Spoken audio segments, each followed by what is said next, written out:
세계적인 안보 전문가들이 모인 자리에서 뜻밖의 주장이 제기되었습니다. 한국은 함부로 건드려서는 안 됩니다. 처음에는 모두 믿기 어렵다는 반응이었죠. 첨단 무기나 경제 지표가 아닌 너무나 뜻밖의 이유였기 때문입니다. 하지만 발표가 이어지자 회의장은 술렁이기 시작했고 결국 모두가 고개를 끄덕일 수밖에 없었습니다. 도대체 한국에는 어떤 보이지 않는 힘이 숨겨져 있기에 세계적인 전문가들마저 경고의 목소리를 낸 것일까요? 평범한 시민들의 경험 속에 감춰진 그 놀라운 비밀. 영상 끝까지 놓치지 마세요. 안녕하세요. 제 이름은 에밀리입니다. 저는 워싱턴 DC에 기반을 둔 국제위기 컨설팅 그룹에서 선임 연구원으로 일하고 있어요. 매년 열리는 국제안보포럼 참석차 방문한 브뤼셀의 공기는 여느 때처럼 익숙한 긴장감으로 가득 차 있었죠. 이번 포럼의 주제는 급변하는 동북아 정세와 글로벌 위기 관리였고, 회의장에는 각국에서 온 저명한 전문가들이 자리를 채우고 있었습니다. 주 벨기에 독일 대사관의 요한 국방무관의 근엄한 표정, 프랑스 출신 클레어 지정학 분석가의 날카로운 눈빛, 캐나다 국제전략연구소 소속인 마크 연구원의 신중한 태도, 그리고 제 옆자리에는 늘 함께 자료를 검토하는 폴란드 출신 동료 아냐까지 익숙한 얼굴들이 보였어요. 첫 세션은 예상했던 대로 흘러갔습니다. 중국의 군사력 증강 문제, 미국의 인도, 태평양 전략 변화, 러시아의 잠재적 영향력 확대 등 주로 거시적인 관점의 분석들이 이어졌죠. 솔직히 말하면 비슷한 논의의 반복처럼 느껴져 약간의 지루함이 밀려올 무렵이었어요. 그때 다음 발표자로 한국민간안보연구소의 강민 박사라는 분이 소개되었습니다. 40대 후반 정도로 보이는 그는 차분하면서도 어딘가 단호함이 느껴지는 목소리로 발표를 시작했어요. 그는 기존의 지정학적 분석 틀에서 벗어나겠다고 서두를 열었습니다. 한국 내부의 사회적 요인, 특히 위기 상황 발생 시 사회 전체의 대응 역량이 어떻게 동북아 전체의 중요한 변수가 될 수 있는지를 설명하겠다는 내용이었죠. 단순히 군사적 충돌의 관점을 넘어 한국 사회의 안정성 자체가 영내 안정의 핵심적이며 그 파급력은 즉각적이고 광범위할 수 있다는 주장은 신선하게 다가왔어요. 독일의 요한 무관이 한국 내부 문제가 어떻게 동북아 전체 위기와 직접 연결되는지에 대해 조심스럽게 질문하는 모습이 보였어요. 강 박사는 한국의 지정학적 위치와 경제적 연결성을 언급하며 명료하게 답했죠. 프랑스의 클레어 분석가 역시 한국의 사회 통합적 대응 태세의 구체적인 수준에 대해 관심을 보이는 듯 했고요. 그러던 중 강 박사는 스크린에 복잡해 보이는 네트워크 도표를 띄우며 놀라운 내용을 언급하기 시작했습니다. 이론적으로 한국은 국가 비상사태 발생 시 단 몇 시간 내에 1,000만 명 규모의 인적, 물적 자원을 효과적으로 조직하고 연계할 수 있는 잠재력을 가지고 있다는 것이었어요. 순간 회의장은 정적에 휩싸였다가 이내 믿기 어렵다는 듯 술렁이기 시작했습니다. 캐나다의 마크 연구원은 즉각적으로 강한 의문을 표하는 듯 보였죠. 그의 표정과 몸짓에서는 서구 사회의 시스템으로는 상상하기 어려운 규모와 효율성에 대한 회의감이 역력했어요. 그 반응은 회의장의 감도는 의구심을 대변하는 것 같았습니다. 제 손에 들린 펜이 허공에서 멈췄습니다. 통계 수치 넘어 한 사회가 가진 잠재적 동원력에 대한 그의 주장은 저의 기존 분석 틀을 완전히 뒤흔드는 것이었어요. 솔직히 말해 그 수치가 현실적으로 가능한지에 대한 강한 의구심이 들었지만 동시에 그 주장의 근거가 무엇인지, 만약 사실이라면 그것이 어떻게 가능한지에 대한 강렬한 지적 호기심이 제 안에서 꿈틀거리기 시작했습니다. 그 발표는 분명 기존의 논의들과는 다른 무언가를 건드리고 있었죠. 회의장에는 여전히 회의적인 기류가 감돌았지만 강민 박사는 조금도 동요하지 않고 차분하게 설명을 이어갔어요. 그는 그 놀라운 수치, 1,000만 명 규모의 자원 조직화 가능성이 단순히 인구, 통계적 추산이 아니라 한국 사회 특유의 구조적 특징과 경험적 자산에 기반한 것이라고 강조했습니다. 제 눈앞 스크린에는 전국적인 예비자원 관리 시스템, 민방위 조직망, 그리고 재난 및 위기 상황 발생 시 작동하는 범정부적 협력 체계 등이 일목요연하게 시각화되어 나타났죠. 단순히 예비군수를 나열하는 것이 아니라 이들이 지역 사회 단위로 어떻게 조직되고 평시에 어떤 교육과 훈련을 받으며 비상시 어떤 절차를 통해 소집되어 임무를 받는지 구체적인 사례를 통해 보여주더군요. 더 나아가 군 복무 경험을 가진 남성들뿐만 아니라 의료, 기술, 행정 등 다양한 분야의 전문 인력들이 어떻게 예비 자원으로 관리되고 이들이 민간 영역에서의 경험과 전문성을 바탕으로 위기 상황 시 핵심적인 역할을 수행할 수 있는지에 대한 분석은 매우 설득력 있게 들렸어요. 특히 인상 깊었던 부분은 IT, 통신, 물류 같은 현대 사회의 핵심 인프라를 유지하고 복구하는 데 필요한 민간 전문가 그룹이 유사시 어떻게 공공 시스템과 매끄럽게 연동되어 작동하는지에 대한 설명이었죠. 이건 제가 미처 생각하지 못했던 부분이었습니다. 정부 주도의 시스템을 넘어 사회 곳곳에 퍼져 있는 민간의 역량이 유사시 어떻게 국가적 자원으로 전환될 수 있는지 보여주는 대목이었거든요. 그의 체계적이고 실증적인 설명이 이어지자 회의장 분위기는 처음에 단순한 놀라움을 넘어 점차 진지한 관심과 이해의 단계로 바뀌는 것 같았어요. 독일의 요한 무관도 고개를 가볍게 끄덕이며 깊은 공감을 표하는 듯 보였습니다. 그의 표정에서는 이것이 단순히 정부 주도의 시스템을 넘어 사회 전체가 유기적으로 연결된 거대한 안전망이라는 이해가 읽혔죠. 강 박사는 그의 반응에 화답하듯 마지막 슬라이드를 보여주었습니다. 정확한 문구는 기억나지 않지만 그 핵심 메시지는 한국이 위기를 두려워하기보다 관리하는 방법을 아는 나라이며 사회 시스템 자체가 곧 안전망이라는 강력한 주장이었어요. 그 메시지는 제 가슴에 깊이 와닿았습니다. 한 국가의 회복 탄력성이란 것이 단순히 경제력이나 군사력의 문제가 아니라 사회 구성원들의 경험, 신뢰, 그리고 잘 짜인 시스템 속에 깊숙이 뿌리내릴 수 있다는 사실, 그리고 그것이 얼마나 강력하고 효율적인 위기 관리 방식이 될 수 있는지를 저는 그때 처음으로 실감했죠. 제 머릿속의 위기 분석 모델이 흔들리는 순간이었습니다. 포럼이 끝나고 저는 강 박사에게 다가가 발표 내용의 실체에 대해 더 깊이 알고 싶다는 의사를 전했습니다. 그는 부드러운 미소를 띠며 보고서 속 숫자가 아닌 살아 숨쉬는 시스템과 사람들을 직접 만나보는 것이 가장 좋을 거라는 뉘앙스를 풍겼어요. 국가 전체가 마치 하나의 유기체처럼 위기에 대응할 수 있다는 개념. 제 분석과 경력에서 한 번도 접해보지 못하니 독특한 사례에 대한 강렬한 지적 호기심과 일종의 경외감마저 느껴졌습니다.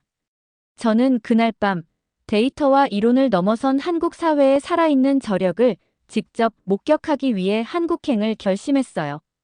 그 열망이 제 안에서 뜨겁게 타오르는 것을 느꼈죠. 인천공항에 내려 처음 마주한 서울의 공기는 뭐랄까요? 활기차면서도 어딘가 모르게 질서정연한 긴장감이 감도는 듯 했어요. 제 머릿속은 온통 브뤼셀 포럼에서 들었던 강민 박사의 발표 내용과 그의 마지막 제안, 직접 한국을 경험해보라는 권유로 가득 차 있었죠. 한국에 도착했다는 사실만으로도 벌써부터 심장이 뛰는 것 같았습니다. 약속대로 강 박사와 연락이 닿았고 저는 다음 날 서울 중심부에 위치한 그의 민간 안보 연구소로 향했어요. 현대적인 건물 외관과는 달리 연구소 내부는 차분하고 학구적인 분위기가 느껴졌습니다. 강 박사는 포럼에서보다 한결 여유로운 표정으로 저를 맞이하며 따뜻한 차를 건네주었죠. 저는 다시 한번 한국 방문의 목적을 설명했어요. 통계나 보고서로는 도저히 파악할 수 없는 한국 사회의 실제적인 위기 대응 능력, 그 회복 탄력성의 근원을 직접 제 눈으로 확인하고 싶다는 저의 강한 열망을 말이죠. 그는 제 말에 조용히 미소를 보이며 숫자가 아닌 사람들의 경험과 시스템의 유기적인 작동 방식을 보여주겠다는 의지를 내비쳤습니다. 그의 자신감 있는 태도에 저의 기대감은 더욱 커졌어요. 그런데 우리의 첫 방문지는 놀랍게도 군부대나 정부 기관이 아니었어요. 바로 판교 테크노밸리, 한국의 실리콘밸리라 불리는 곳에 위치한 AI 기반 보안 솔루션 스타트업이었습니다. 사무실은 자유롭고 역동적인 에너지로 가득 차 있었고, 그곳에서 만난 지훈 씨는 세련된 캐주얼 차림의 젊은 팀 리더였죠. 겉보기에는 여느 성공한 스타트업의 유능한 인재처럼 보였어요. 하지만 그의 평범해 보이는 모습 뒤에 숨겨진 이야기는 저를 또 한 번 놀라게 했습니다.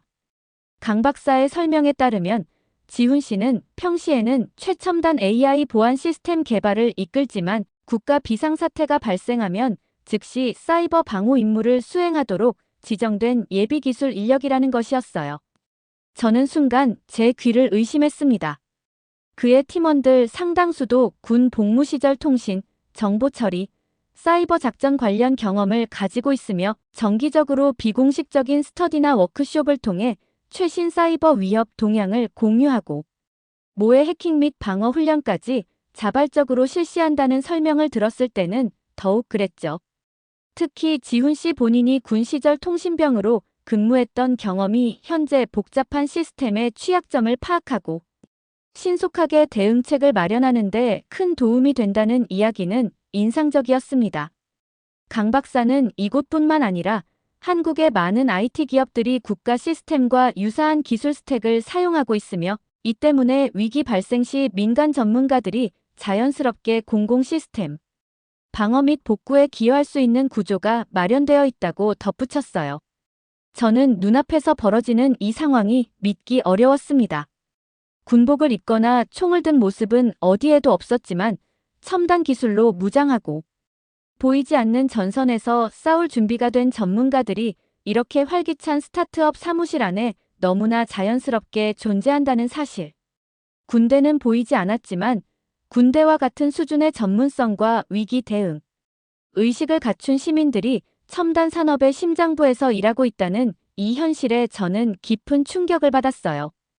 어쩌면 이것이 바로 강 박사가 말했던 사회 시스템 자체가 안전망이라는 의미의 한 단면일지도 모른다는 생각이 강하게 들었습니다. 예상치 못한 곳에서 마주한 한국의 숨겨진 저력이었죠. 판교 스타트업에서의 놀라운 경험은 제게 한국 사회의 저력이 단지 첨단 기술 분야에만 국한된 것이 아닐지도 모른다는 새로운 궁금증을 안겨주었어요. 과연 그들이 보여준 위기 대응 의식과 전문성이 더 보편적인 현상일까 하는 의문이 들었죠. 다음 날 강민 박사와 저는 좀 더 일상적인 공간, 그러나 한국의 안보 시스템에서 매우 중요한 축을 담당하고 있다는 곳으로 향했습니다. 서울의 한 주택가 골목을 따라 들어서니 작고 평범해 보이는 사무실 하나가 눈에 들어왔어요. 바로 지역 예비군을 관리하는 동대라고 했습니다. 우리를 맞이한 분은 성진 씨였어요. 예비역 간부 출신의 동대장이라고 소개받았는데 군복 대신 평상복 차림이었지만 그의 다부진 체격과 절도 있는 몸가짐에서는 오랜 군 생활에서 비롯된 듯한 책임감이 자연스럽게 느껴졌습니다. 제가 미국에서 온 안보 전문가라는 소개에 잠시 놀란 표정을 지으시는 듯 했지만 이내 차분하게 자신의 역할과 지역 예비군 시스템에 대해 설명하기 시작하셨어요. 그의 설명을 들으며 저는 이곳이 단순히 예비군 훈련, 통지서를 발송하는 행정기관이 아니라는 것을 금방 알 수 있었습니다. 평시에는 관할 지역 내 예비군 자원의 현황, 그러니까 누가 어디에 살고 어떤 특기를 가졌는지 등을 상세히 파악하고 관리하며 비상사태 발생 시 이들을 신속하게 소집하고 초기 임무를 부여하는 실질적인 지역방위의 거점 역할을 하고 있었죠. 그는 사무실 벽에 걸린 커다란 지역 지도를 가리키며 설명을 이어갔습니다.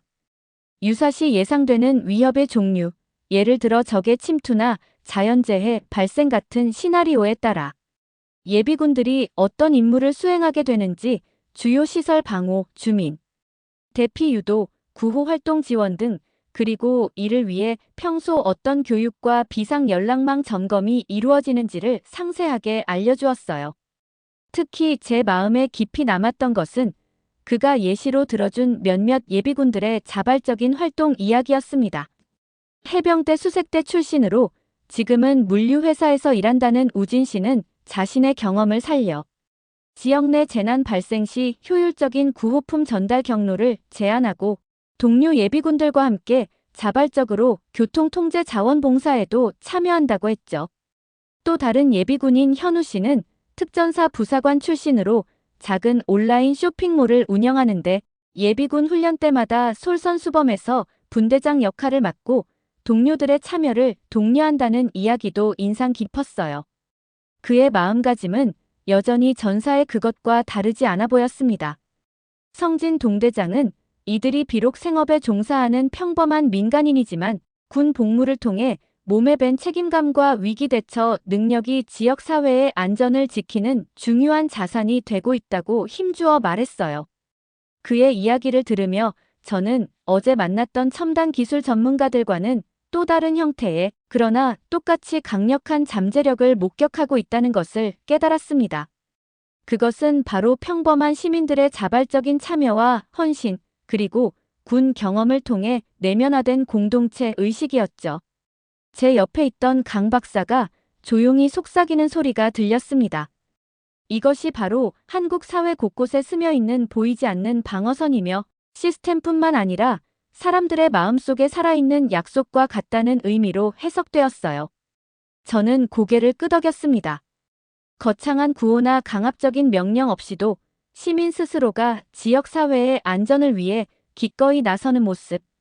이것이야말로 어떤 첨단 무기보다 강력한 살아 숨쉬는 안보 자산이라는 생각이 들었죠. 한국 사회의 또 다른 깊이를 발견한 순간이었습니다. 판교의 첨단 기술 스타트업에서 만난 예비기술 인력들, 그리고 지역사회를 묵묵히 지키는 예비군 동대장님과 자원봉사자들의 모습. 이 특별하고도 인상 깊은 만남들은 제게 또 다른 질문을 던졌어요. 과연 이러한 위기 대응 의식과 경험은 특정 분야나 역할에 국한된 것일까요? 아니면 한국 사회 전반에 걸쳐 좀 더 보편적으로 발견되는 현상일까요?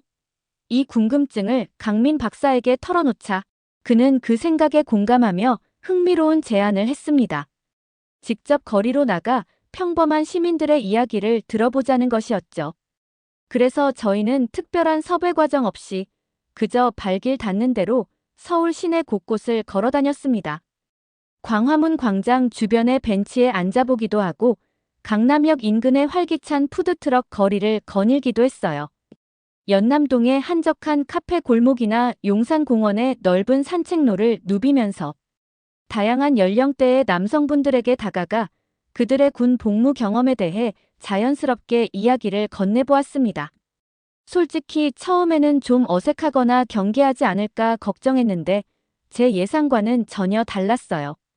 놀랍게도 대부분의 분들은 마치 기다렸다는 듯이 혹은 오랜 친구에게 이야기하듯 자신의 군 시절 이야기를 편안하게 풀어놓기 시작했습니다. 주택가에서 작은 카페를 운영하시는 40대 민수 씨는 보병 수색 소대 출신이라고 하셨죠. 군 시절 야간 매복과 정찰 임무 경험 때문에 지금도 밤늦게 카페 문을 닫고 귀가할 때면 주변의 소리나 그림자에 유난히 신경을 쓰게 된다고 하셨어요. 익숙하지 않은 장소에 가면 저도 모르게 어디 숨기 좋은 곳이 있는지 어느 쪽으로 빨리 빠져나갈 수 있는지 살피게 되는 게 습관이 되었다며 멋쩍게 웃으시는 모습에서 훈련된 감각이 여전히 그의 몸에 남아있음을 느낄 수 있었습니다. 연남동의 한 카페에서 만난 20대 후반의 바리스타 준서 씨는 포병 출신이었어요. 전역한 지 1년 남짓 되어 포격 재원 계산 방식이나 진지, 구축 요령 등을 아직도 생생하게 기억한다며 진지한 표정으로 설명해 주었죠. 포병의 역할이 전선 유지에 얼마나 중요한지 잘 알고 있으며 만약 무슨 일이 생긴다면 자신은 바로 제자리에서 제 몫을 할 준비가 되어 있다는 그의 다부진 태도는 정말 인상적이었습니다. 또 인터뷰 장소로 이동하기 위해 잠시 이용했던 배달 대행 플랫폼의 50대 라이다 재호 씨는 운전병 출신이셨어요. 복잡하기 짝이 없는 서울 시내 도로망을 손금 보듯 훤히 꿰고 있는 그의 모습은 그 자체로 놀라웠습니다. 군 시절 익힌 차량 정비 기술과 수송 경험 덕분에 어떤 돌발 상황에서도 침착하게 최적의 경로를 찾아낼 자신이 있다면서 비상 상황 발생 시 물자 및 인력 수송 경로 확보의 중요성을 힘주어 이야기하셨죠. 현재 자신이 하는 일이 유사시에도 분명 도움이 될 거라는 그의 확신에 찬 목소리에서는 경험에서 우러나오는 자부심마저 느껴졌습니다.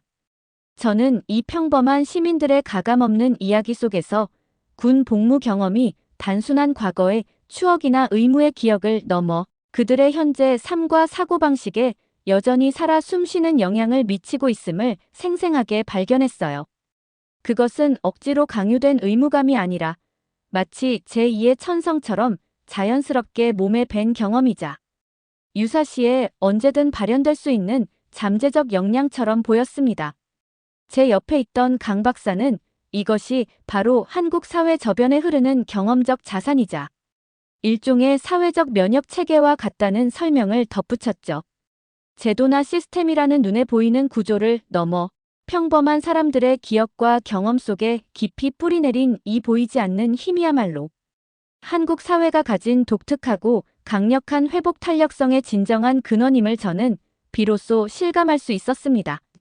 데이터로는 결코 포착할 수 없는 살아 숨쉬는 한국의 진짜 모습이었죠. 한국에서의 그 생생하고도 강렬했던 경험들을 가슴 깊이 품고 워싱턴 DC로 돌아온 저는 얼마 지나지 않아 다시 국제안보포럼과 유사한 성격의 싱크탱크 전문가 회의에서 발표자로 서게 되었어요. 제 앞에 앉아있는 분들은 바로 처음 브뤼셀에서 강민 박사의 발표에 회의적인 시선을 보냈던 바로 그 유형의 전문가들이었죠. 데이터와 통계, 그리고 거시적인 전략 분석에 누구보다 익숙한 분들 앞에서 저는 조금 다른 이야기를 해야 했습니다. 발표를 시작하며 저는 한국에서 직접 보고 느낀 것들을 바탕으로 하겠다고 밝혔어요. 주제는 숫자 너머의 대한민국 위기 속에서 빛나는 사회적 회복 탄력성. 이었죠. 저는 준비해간 사진들을 차례로 보여주었습니다. 판교의 활기찬 AI 스타트업 풍경, 지역 예비군 동대의 소박하지만 체계적인 사무실, 그리고 서울거리에서 만났던 평범한 시민들의 얼굴들. 카페 사장님이 무의식적으로 주변 지형을 살피던 모습, 젊은 바리스타가 포병 임무의 중요성을 확신에 차 이야기하던 눈빛, 배달 라이더 아저씨가 유사시 수송 경로를 자신 있게 그리던 모습들을 최대한 생생하게 전달하려고 노력했어요. 예상했던 대로 독일 국방정책 고문인 헤르만 씨가 먼저 반응을 보였습니다. 그의 표정에는 흥미로움과 함께 여전한 의구심이 엿보였죠. 개인적인 경험이나 기억들이 실제 국가적 위기 상황에서 얼마나 체계적으로 작동할 수 있을지, 결국 중요한 것은 잘 갖춰진 시스템과 가용 자원이 아니냐는 질문을 던지는 듯 했습니다. 그의 지적은 분명 합리적인 측면이 있었어요. 하지만 저는 침착하게 제가 한국에서 느낀 바를 설명했습니다. 제가 만난 한국 사람들은 단순히 과거를 기억하는 것을 넘어 그 경험이 현재의 판단과 유사시에 행동 준비성으로 자연스럽게 이어지고 있다는 점을 강조했죠. 예비군 동대장 성진 씨가 했던 말의 뉘앙스, 즉 우리는 명령을 기다리는 것이 아니라 각자의 자리에서 무엇을 해야 할지 이미 알고 있다는 그 느낌을 인용하며 이것이 단순한 개인의 의지를 넘어 사회적 약속과 체계적인 시스템으로 뒷받침되고 있음을 설명했습니다. 프랑스에서 오신 안보 전문 사회학자 이자벨 씨는 다른 각도에서 우려를 표하는 듯 했어요. 한국처럼 사회 전반의 군 경험과 안보 의식이 깊게 내재된 구조가 혹시 개인의 자율성을 침해하거나 사회 전체를 경직시킬 수 있는 위험성은 없는지에 대한 학문적인 질문이었죠.